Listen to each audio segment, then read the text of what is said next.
One of the biggest things that sets amateur filmmakers apart from the pros is how they control their camera settings and how they dial in their exposure. When you first get started in filmmaking, it can be really tempting to shoot on an automatic exposure setting and let the camera automatically adjust how bright your image is. The problem with doing this though is that your camera is changing a whole lot more than just how bright your image is, ranging from how blurred out your background is to the actual visual quality of the footage itself. These are really decisions that you as the filmmaker should be making, not your camera. After all, at the end of the day, you'll make better decisions than your camera 10 times out of 10. So in this module, I'm going to walk you through the 3 camera settings that impact your exposure and explain everything you need to know to dial them in manually and produce cinematic images that are also well exposed. I know shooting in manual can be super intimidating, especially if you've never done it before, but it's really super easy as long as you get these 3 settings nailed down. This video that you're getting ready to watch right now is actually a content module in a program we offer at Visionary Studios called the 30-Day Filmmaking Kickstart. In the program, we teach filmmakers the 4 things that they need to kickstart their career with a short film that actually makes them money and opens doors in the industry for their dream projects. But we can talk more about that at the end of the video, or you can check it out via the first link in the description. With that said, let's jump into the training. The first camera setting that affects your camera's exposure is shutter speed. It's how quickly the shutter in the camera is physically moving to take the picture. So with a higher shutter speed, like 1/600, the shutter is going to be moving very quickly at 1/600th of a second to take a picture. If you're shooting at 24 frames per second, it's going to do that 24 times every single second for the entire video. If you lower the shutter speed to something like 1/50, which is what I recommend you shoot at if you're shooting video, then it's going to allow more light to come into the sensor because it's literally allowing more time for the light to hit the sensor, for the sensor to be exposed. Adjusting your shutter speed affects more than just your exposure though. It also affects motion blur. If you look at this shot of my hand moving across the screen and freeze one of the frames, you'll notice that my hand is crisp and sharp and not blurred out at all. If you look at this shot though and freeze on one of its frames, you'll see that my hand is all blurry and hardly even looks like a hand. That's because the second clip, the shutter speed was set to 1/30, allowing the camera's sensor to be exposed for longer every frame. On the first shot, on the other hand, the shutter speed was set to 1/1000, meaning the camera was taking each frame super quickly and not letting it expose for very long at all. So the lower your shutter speed is, the more motion blur that you'll have in your videos. And the higher the shutter speed is, the less motion blur that you'll have. You don't want things to be too blurry in your shot, but if everything is too sharp, it doesn't look quite natural either if you look closely. So a good rule of thumb is to take your frame rate, double it, and make that your shutter speed. So if you're shooting at 24 frames per second, then take 24 and double it to get 48. You'd want to set your shutter speed to 1/48. Most cameras that aren't designed for cinema though won't let you shoot at 1/48, so you just have to choose the closest option that you have, which normally is 1/50. The second setting is your aperture, which is measured in f-stops. If you look into the camera's lens while I adjust the aperture, you're gonna see that there's a little circle that's getting bigger and smaller in there. That hole is your aperture. As you can probably imagine, the bigger the hole is, the more light that's physically coming in and hitting the camera's sensor.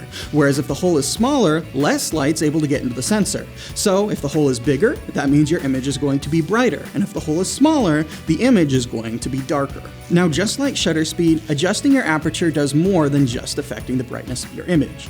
I won't get too deep into the science of it, but basically the size of your aperture controls how blurred out your background is. Have you ever noticed how in big movies the background of the shots behind the actors are always super blurred out? It draws the eye more into the subject and gives you a more visually appealing shot. It's one of the biggest things that automatically makes a shot look more professional and cinematic, and that blur is controlled by your aperture. The bigger your aperture is, that physical hole in the camera, the more blurred out your background is going to be. Like I said a few minutes ago, we measure aperture in f-stops. So if you're shooting at something like f2.8 or lower, it's gonna open that lens way up to blur out your background and brighten up your image. On the other hand, if you're shooting at higher f-stops like f11, the background of your shot isn't going to be very blurry at all, and your shot's going to be a lot darker. So I really recommend shooting at lower apertures like f2.8 or lower if you have a lens that can stop down that far. The last thing you need to get down is your ISO. This is how you adjust the brightness of your shot within the actual camera. It's adjusting how sensitive the sensor of your camera is to light. So when you jack up your ISO, it's just making the shot brighter. If you watch this clip of me raising up the ISO on my Sony ZV-E10 though, even though the shot is getting brighter and exposed properly, you'll see that the image is becoming a lot grainier and less clear. That's because as you raise your ISO to make the image brighter, you're also adding more grain and reducing the quality of the video. You don't don't really start to notice the image quality degrading until you get up to the higher ISO levels though. On the Sony ZV-E10, I can go up to ISO 2000 before you really start to see the image quality going down at all, and ISO 4000 before the image really starts to break down.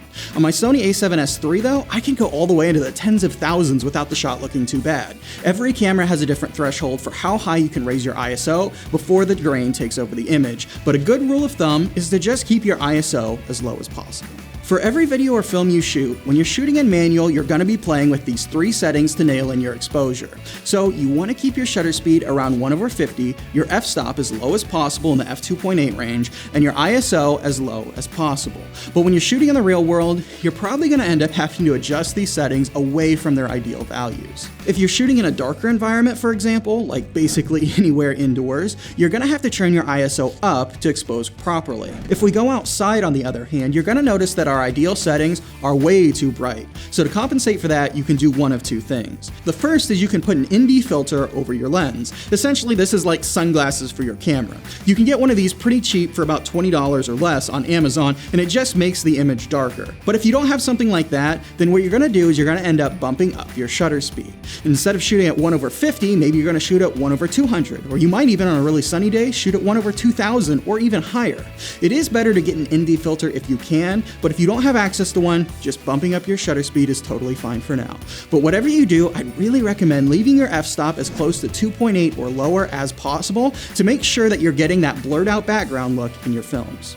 And those are the 3 settings that impact your camera's exposure. If all of this information is new to you, I know how overwhelming it can be, but I promise you, once you get it down, it's like riding a bike. You'll really never forget.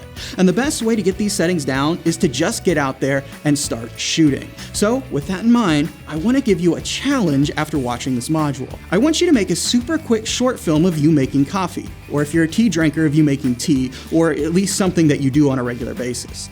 Practice setting your exposure manually and be creative with the different types of shots you can get. Like I said, the best way to learn is to just get out there and do it. So get out there and make a film. And if you're a filmmaker ready to take your passion to the next level, I really want to encourage you to check out the 30-day Filmmaking Kickstart. In the program, we teach you how to create a short film that actually makes you money and opens the doors in the industry to bring your dream projects to life. Like I said at the start of this video was actually a module in the program that we pulled out and made available for free here on YouTube. But in the actual program, we dive way deeper into the details of how to produce a professional looking film, even if you have no cash and contacts in the industry. That means cinematic lighting, professional audio, and special access to our 1-day film editor course where we transform you into a film editing master in just a single day of work.